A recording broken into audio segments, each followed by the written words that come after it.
여러분, 혹시 올해의 목표 세우셨나요? 그 목표가 다이어트일 수도 있고 취미일 수도 있고 업무와 사업 관련인 것일 수도 있겠죠. 혹은 이 모든 것을 다 포함해 여러 가지 목표를 세우신 분들도 있을 거예요. 아마도 지금이 가장 많은 자기계발서가 판매될 시기겠죠. 그런데 여러분, 같은 목표를 왠지 반복해서 세우고 있다는 느낌 안 드세요? 작년에도 혹은 재작년에도 내 목표는 인생 몸무게를 달성하고 바디 프로필 한번 찍어보는 것이었거나 혹은 시간을 알차게 활용해 영어를 배우는 것이었거나 재테크를 공부해서 통장 잔고를 불리는 것이었는데 여전히 그 목표가 올해의 목표 리스트에 있지는 않은가요? 만약 그렇지 않고 매년 목표한 바를 차근차근 다 이루었다면 아마도 이 영상을 클릭해서 보지도 않았을 테죠. 수많은 자기계발서와 각 분야에서의 성공을 위한 책과 강연들이 넘쳐납니다. 그뿐만 아니라 유튜브만 열어봐도 동기부여 및 전문가들의 영상을 수없이 접할 수 있죠. 그런 책을 읽거나 영상을 보는 노력을 하지 않는 분들이라면 억울하지도 않을 터인데 문제는 하루 종일 이런 영상을 보고 매년 여러 권의 책을 읽는 분들이 목표 달성을 못하는 경우입니다.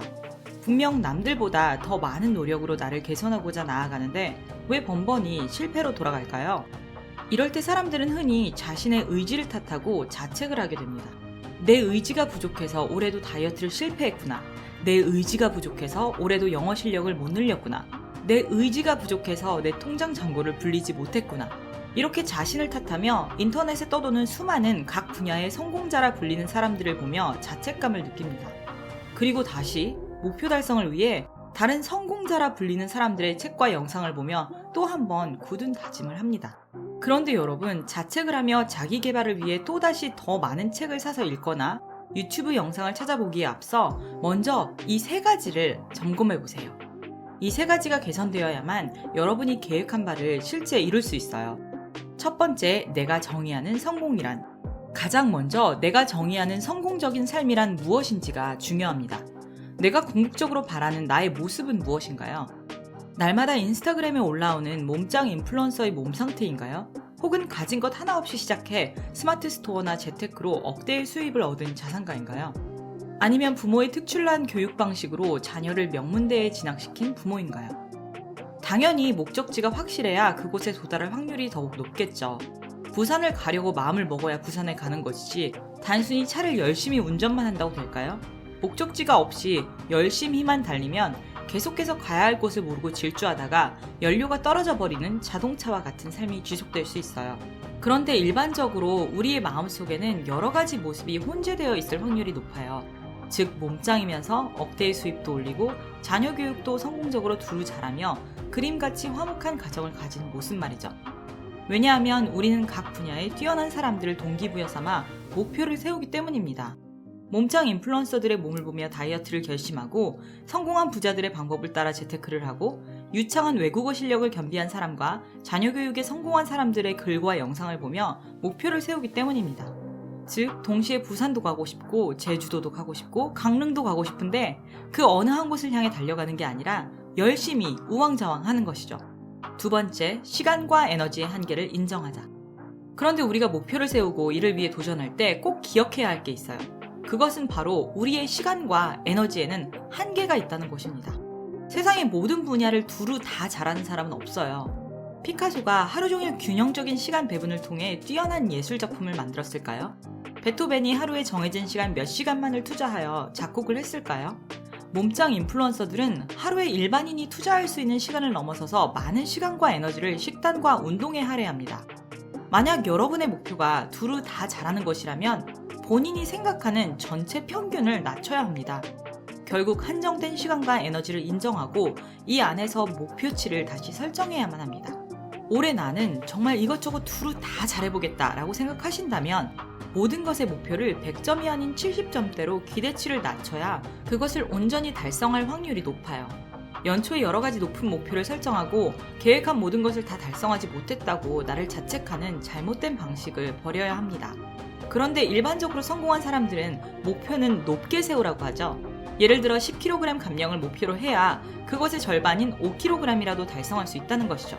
그래서 나는 절대 내 목표를 70점대로 낮출 수 없다라고 생각하신다면 다음 내용을 꼭 주목해주세요. 세 번째, 우선순위를 정하고 과감하게 빼고 과감하게 더하자. 여러분의 마음속에 이루고자 하는 여러 가지 목표가 있겠지만 먼저 우선순위를 정해보세요. 내가 간절히 이루고자 하는 것이 있다면 과감하게 그 목표의 가중치를 크게 더하고 그 외의 것들은 과감하게 빼세요. 결국 집중과 몰입으로 우선순위가 떨어지는 것들은 빼내는 것입니다. 가장 좋은 것은 내가 간절히 추구하는 한 가지 목표에 완전히 몰입하여 나아가는 것입니다.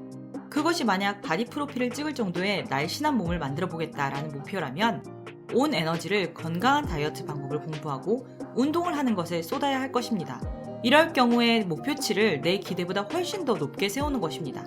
이와 함께 스마트 스토어도 도전해보고 유튜브도 시작해서 10만 구독자를 달성해보면서 워크앤라이프 밸런스도 유지하겠다? 안타깝지만 그 어느 하나 내가 원하는 만큼 달성하기 어려워요. 그럼에도 불구하고 내가 이루고자 하는 목표 여러 가지를 모두 포기를 못하겠다라고 생각하신다면 목표 달성의 시간을 길게 늘려 단계적으로 나눠서 설정해도 좋습니다. 올해 상반기에는 한두 가지 목표에만 집중해서 성장을 하고 그것을 이룬 뒤 다음 하반기에 다른 목표에 도전하여 몰입하는 방식으로요. 비행기가 이륙을 하려면 초반에 엔진을 풀가동해야 하지만 어느 정도 궤도에 오르면 이를 유지하는 정도의 힘만 필요합니다. 즉 상반기에 풀 에너지로 한 가지 목표에 몰입해 달성을 하고 하반기에는 그 비중을 줄여 유지 정도 수준으로 머무르며 다음 목표를 향해 질주하는 것이죠.